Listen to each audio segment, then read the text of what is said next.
Hello guys, grabing mahala na sa gold gas eh. Tagpila na ba sa ato sa Pinas?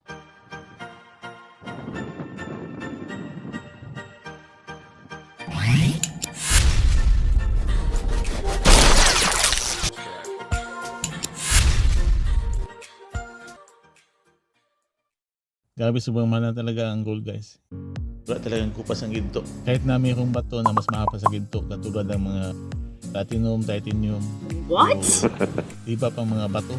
Yung gold pa rin talaga ang pinaka-popular, pinakasikat, lalo na sa mga jewelry. Yes. Nung karang hindi lang kasi nag-diop yung kasamahan ko dito. At siyempre, lagi ko nanood doon ng ginto kasi bumibili naman talaga tayo. Yung mumurahin lang. At ito yung mga presyo ng ginto. Ayan. Ayan. Grabe, 34 din na po.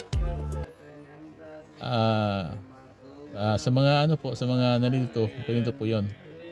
Katulad nitong in-inquire ko na necklace. Let's go. Bali 0.93 grams siya. Tapos, siyempre, times yun doon sa per carats. Yun nga, yung 34 per carats. Ang resulta, ayan siya. 31.8 dinar, 6,144 sa pira natin. Mag-adjust na lang kunti kasi may ano pa yan sila. May mga pa-discount pa yan sila. Yes. Sa pira po natin guys, yung 34 dinar, ang isang dinar po, sa ngayon dito ang palitan is 193. Bili na lang tayo ng isda guys kasi mahal yung dito. May mga isda dito. Spirit, budburod, tilapia, paksyote ng ulo. Yung mga karne guys, wala talagang balat ng baka, balbak pa sana dito. Gusto kong maluto eh, kaso walang mga balat ng baka dito. Mapi skin brother sa?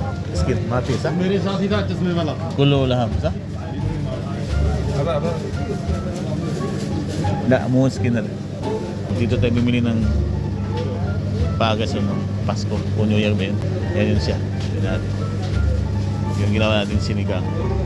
Pili natin guys yung ulo. Isang ulo lang, magpaksyo lang tayo. Miss ko lang yung magpaksyo. Ito yata na isda yun. Ito. Kingfish. Oh, wahid. Okay. Give me one. Eh. Kalas, hati plastic, bas. So ito yung presyo guys. Itong ulo nito. Paksyo lang tayo ng isda guys. Ulo ng kingfish. Miss ko lang paksyo. Mahal kasi ginto eh. Yun guys, pwede po yung ganito. Pag may ganito ka, ito sa akin is BPI po ito sa akin. Kung meron ka pong ibang bangko dyan sa atin, like Bangko de Oro, ano pang bangko dyan sa atin sa Pinas, pwede po siya. Pero yun nga, may dagdag na komisyon. Bali sa 100 KD na bibilihin mo na ginto, may dagdag na 2 dinar and a half. Kung nasa 50 KD naman yung bibilihin mo, kalahati na din ang idagdag. So, kalahati ng 2 dinar 500, 1 dinar 250. At least magamit siya. Dalik kita dito sa ano guys, sa Haraj dito sa Kuwait o Kuwait dumpster. Kami pong pwedeng bilhin dito. Halos lahat yata ng gamit. Bili lang tayo ng jacket guys. Ayan o. Tingin tayo. Bili na tayo guys.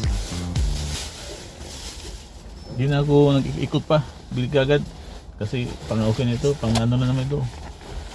Pang trabaho natin, taglamig. Kasi may hood siya. Ayan. May ganito pero matanggal daw ito eh, sabi niya. Pang natatanggal naman talaga eh. Yes? So ito yung nabili natin. May hood, may bulsa. Yan. May ano, may adjust sa hood.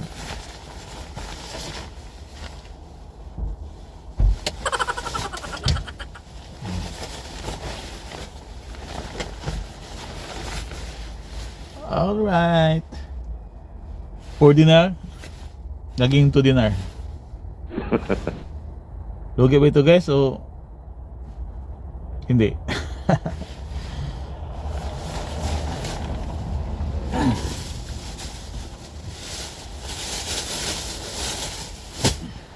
Okay na yon.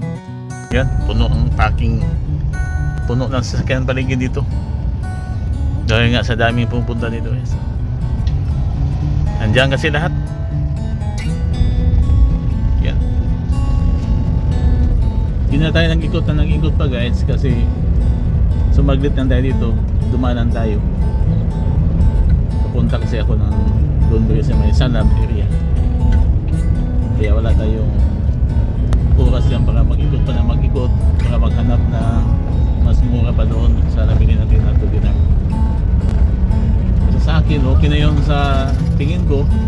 Alright guys, pag-comment na lang, pag-comment po kung magkano po talaga yung per grams ng ginto dyan sa atin. O sample lang yung sa 18 carats, magkano po ba dyan sa atin sa Pinas.